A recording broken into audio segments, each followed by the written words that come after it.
Over the past week, there have been several game shows showing off an incredible amount of projects that now have demos or are soon to be released. Today I'll be highlighting my most anticipated games that were shown off, including some that I've had my eye on for quite some time, and others that came out of nowhere and look flat out stunning. Back when I used to scroll endlessly through Game Pass, I stumbled upon Moonlighter, which combined the relaxing and fruitful endeavor of running a shop with dungeon-crawling roguelike elements akin to Binding of Isaac. You'd spend the night scouring the dungeons looking for things to sell in your shop the next morning, and it was a fantastic game loop. Moonlighter 2 seems to up the ante in a big way, completely revamping its visuals and improving upon every facet. The demo's out now, and I can't wait to play it. This one is the only game on the list that was shadow dropped upon its reveal, that being the DLC for Lies of P. I've been playing it for the past few days, and they absolutely cooked with Overture, with a slew of new weapons and enemies. In addition to the new difficulty modifiers and the ability to replay every boss in the game from the Stargazer, the original and hardest difficulty feels so much more punishing, which I've been enjoying the shit out of. Lies of P is one of the only Souls games I can keep up with FromSoft, and I couldn't recommend it enough.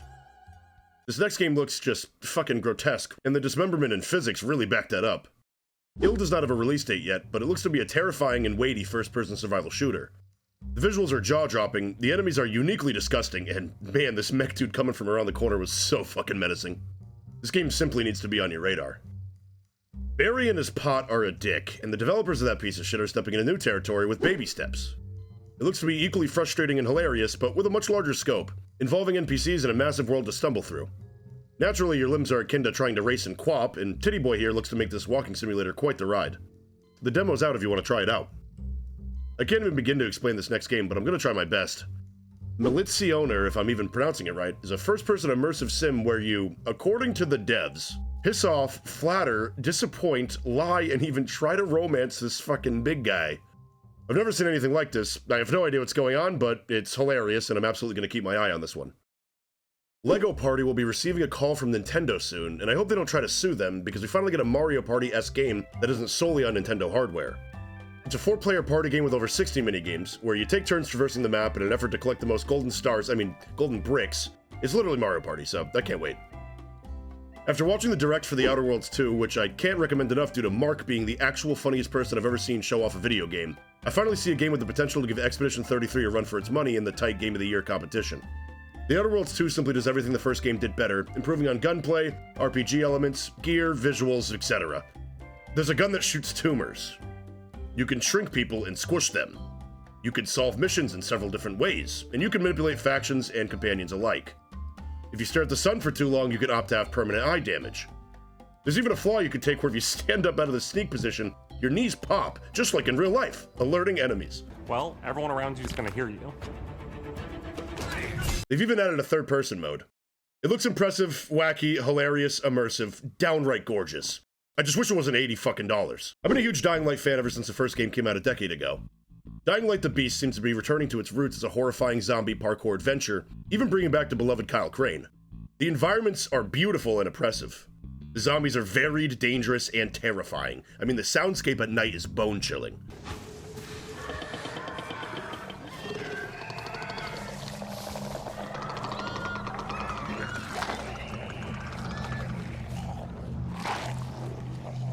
There's all new chimeras, which is like a super juiced infected that's been experimented on countless times. The Varls even show more human characteristics, as if they're trying to actively fight the infection they're succumbing to. The combat looks brutal, especially when Kyle starts to turn himself, unleashing the beast and beating the living shit out of everything around him. I mean, you can literally Goomba stomp the chimeras. It's fucking crazy, man. Melee, guns, bows, mobility, and vehicles all make a return in a big way, and I'm gonna be hopping on this the second it releases. Clockwork Revolution came out of nowhere, looking, well, revolutionary. It's a first-person steampunk RPG where your choices matter big time as you alter the course of history, quite literally. There's a big emphasis about changing the past, which I'm sure will come into play in a big way. The characters in this game are special, and their beards are hilarious. The guns look impactful as all get out, with the overall arsenal looking badass with such a wide array of choices. You could Sands of Time the environment, rewind your deaths, recreate cover that was recently destroyed. It is overwhelming how good this game looks. There isn't much to work off of when it comes to Resident Evil 9, but its announcement in general has lovers of the franchise on the edge of their seats, anticipating its release next year. It speaks for itself. I mean, I'm a huge fan of Resident Evil 2, 4, Biohazard, and Village, and I cannot wait to see more about one of the most anticipated games of this decade. There's too many games to talk about, and my list is ever growing. Games like Super Meat Boy 3D, Chronos the New Dawn, Atomic Heart 2, they all look so incredible, and us gamers are living in a blessed time. Make sure to like the video and subscribe if you enjoyed your time, and let me know your most anticipated games in the comment section down below. Thanks for watching.